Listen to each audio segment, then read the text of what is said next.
Michael. It's obvious that Saul Tigh has a weakness for hot, leggy blondes.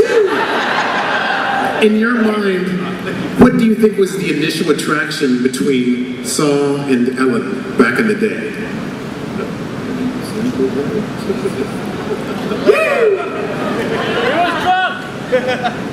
I think that's fairly obvious. Spirit, Tracy, this is such a big question, it takes 2 microphones to answer. We are kindred spirits, and we share the same tastes, and I can't live with her, and I can't live without her.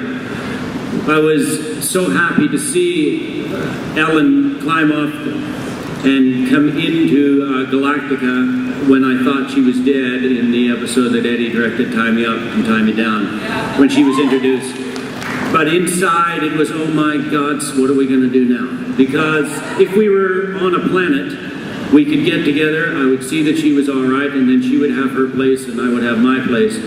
But she's on Battlestar Galactica and she has to share my quarters, and there's just no way around it. So I can't,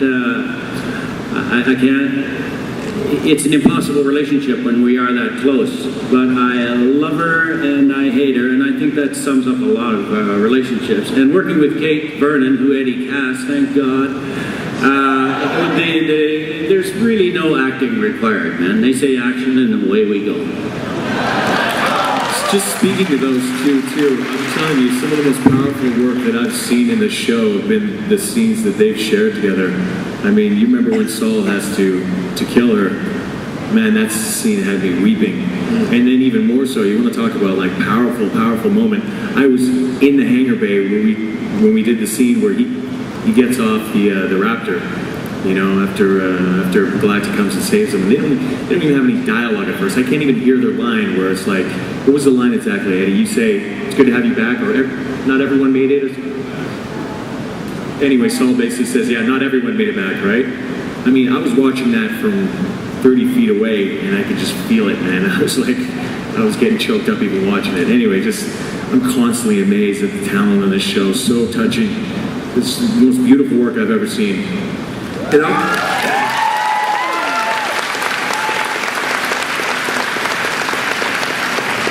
It also helps to be a big man.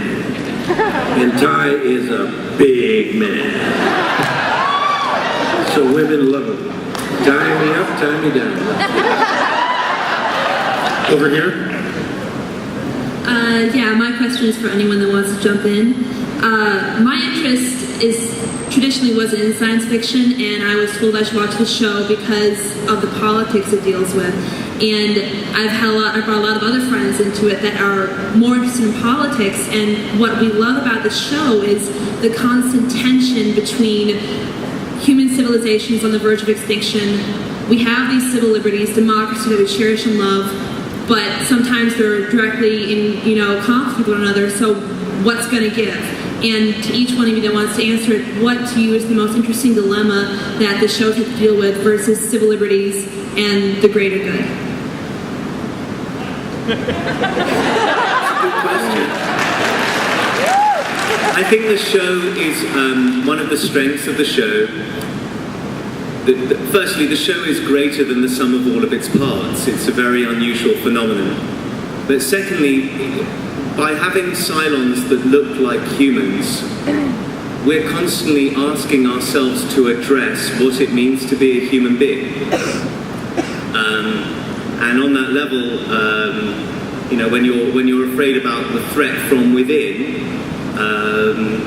it's not necessarily about curtailing the civil liberties. It's about almost looking in the mirror and trying to fathom exactly what it is that makes you tick, and how different you might be to a synthetic robot that looks pretty much identical to you. Or in my case, Patricia, somebody looked a lot better looking than me. Mr. My dad was a civil liberties lawyer. Go ahead. Sort of related to that, one of the things that Ron and David have said from the word go is that they're not doing their jobs. If you don't, at least once an episode, ask yourself, am I rooting for the wrong team?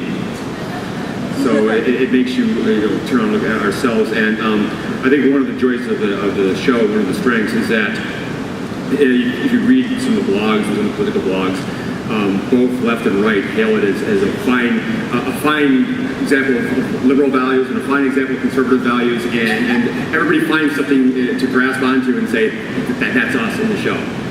So it also makes you look at other sides that perhaps you wouldn't have considered. Yeah, I'm just going to say that I think that's what makes the show happen. And to comment on it is just to say there's excellent understanding of what's happening today in our society, because I think we're the #1 most downloaded show on the planet today, right now. And the reason is for that is because China, Russia, India are all downloading it also. And they don't get I don't think they get the program without pulling it off the internet. And so it's become now a big issue as to the humanity that we do express, both in the Cylon and in the human world. To me, I can't tell you how incredible it was to have to deal with suicide bombers in the time when suicide bombing was like so sort of catastrophic. How can they do this? These people do this to themselves and send their women and their children and kill themselves like that. And these people are fanatics, and we started criticizing them. And all of a sudden, we're using it in Battlestar Galactica as the human beings doing it to the Cylons.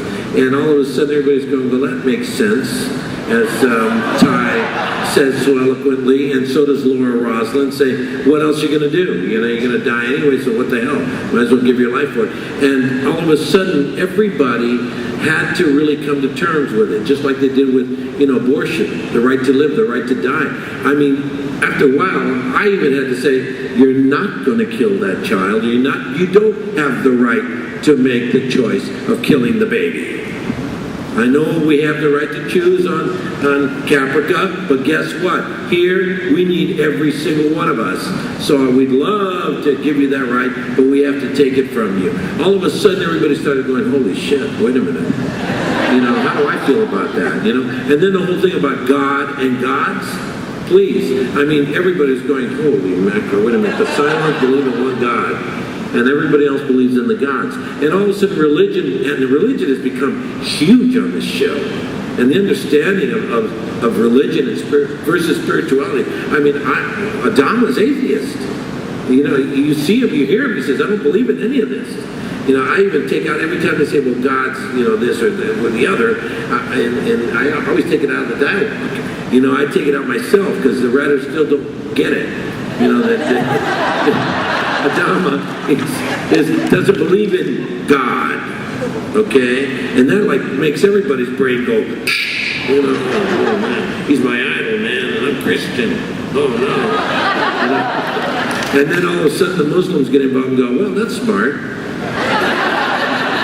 And so it all comes down to what incredible thing science fiction is, and what an incredible world that allows us to work under, and how it's now become, and I do say this not because I'm on the show, but because it is a truth. And that truth is that this is the best uses of television that we've ever had in the history of TV. That's the science fiction.